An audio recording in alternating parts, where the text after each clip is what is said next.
A video showing a Ukrainian FPV drone, reportedly equipped for the first time with an AK-74 assault rifle, firing at Russian positions in the Donetsk region, has been circulating on social media. The footage was released by the Wild Hornets unit, a group of volunteers that manufactures FPV attack kamikaze drones for the Armed Forces of Ukraine, AFU, on a volunteer basis. While Kyiv Post could not independently verify the time and location of the video, it shows a small arms weapon, likely an AK-74 assault rifle, mounted and controlled on a multi-action FPV drone. This is one of the initial steps in creating systems capable of destroying targets from the air. The technology has potential, but several factors affecting the effectiveness of such weapons need to be addressed, a Ukrainian aerial scout told Kyiv Post, on condition of anonymity. The main challenges include ensuring accurate targeting, which requires additional aiming equipment as well as dealing with limited ammunition and ensuring quick reloading, he added.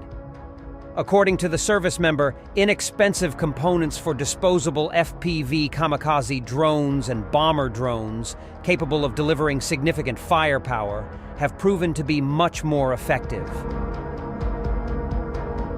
But shortly, this technology could develop to the point where drones can fly into trenches and storm tree lines, the aerial scout said. He also said that where ground-based rifle systems with advanced targeting and unlimited ammunition already exist, they are expensive, bulky, and not very mobile, and so have not gained widespread use.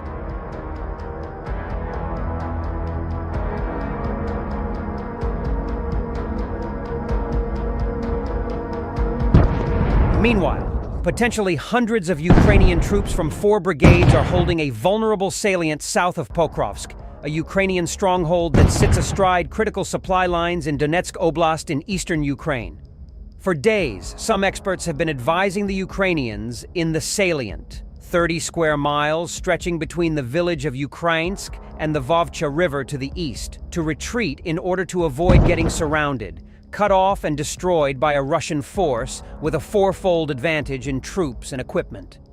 But the Ukrainians in the salient aren't quite ready to quit. On Wednesday, they fought and won a brutal skirmish at a key road and rail intersection between the salient and the main Ukrainian sector to the north. The fight developed when at least 2 Russian vehicles, seemingly including a BTR, wheeled armored personnel carrier, and an MTLB armored tractor, raced along the main east-west road into Selidov, a Ukrainian-held settlement that anchors the front line between Pokrovsk and Ukrainsk. It's obvious why the Russian central grouping of forces wants to infiltrate Selidov, and equally obvious why the Ukrainians are determined to hold fast in the town. As long as the Ukrainians hold out in the salient to the south, they pose a threat to the left flank of the Russian 2nd Combined Arms Army and 90th Tank Division, the main units within the local Russian grouping of forces, as they roll toward Pokrovsk. The Ukrainians are trying to ensure the Russians don't succeed, and are apparently fighting to preserve the salient south of Pokrovsk in order to maintain the threat to the Russians' left flank. As those Russian vehicles rolled into the eastern edge of Selidov on Wednesday, a Ukrainian drone spotted them, and a Ukrainian tank, likely a T-64 from the recently deployed Kara Dog Brigade of the Ukrainian National Guard, moved to intercept from the west. The BTR managed to disembark a squad of a dozen or so infantry in what the crew must have believed was a safe position, the road underpass beneath the local north-south railway. But the infantry were still huddled next to the BTR when the Ukrainian tank hit the vehicle with a 125mm cannon round, damaging the BTR and apparently wounding or killing some of the infantry. The damaged BTR soon had company, what may have been an MTLB, but the MTLB took a hit too and was on fire as the Ukrainian tank crawled up to the underpass. The Ukrainians clearly aren't willing to lose the roads and rails connecting Pokrovsk to Seladov to Ukrainsk and to the adjacent salient, not as long as they're still actively fighting for Pokrovsk and not just planning their retreat. So the three-person crew of the T-64 hit the burning MTLB at point-blank range with another 125mm round and then proceeded to shove the flaming wreckage clear of the overhead rail bridge. The outcome was clear. The Russian assault failed with heavy losses in people and equipment. And for the moment, at least, the Ukrainian positions were intact, and the roads connecting them were clear. For now, Pokrovsk holds, and so does the salient to the south.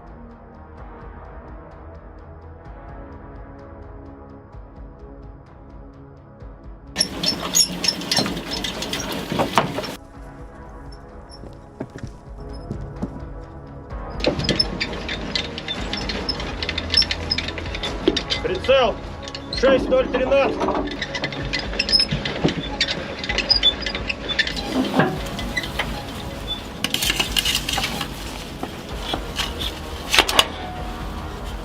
Орудие! Выстрел!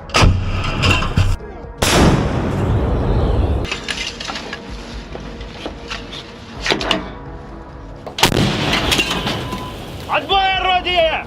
Меньше, чем пункты Б, но...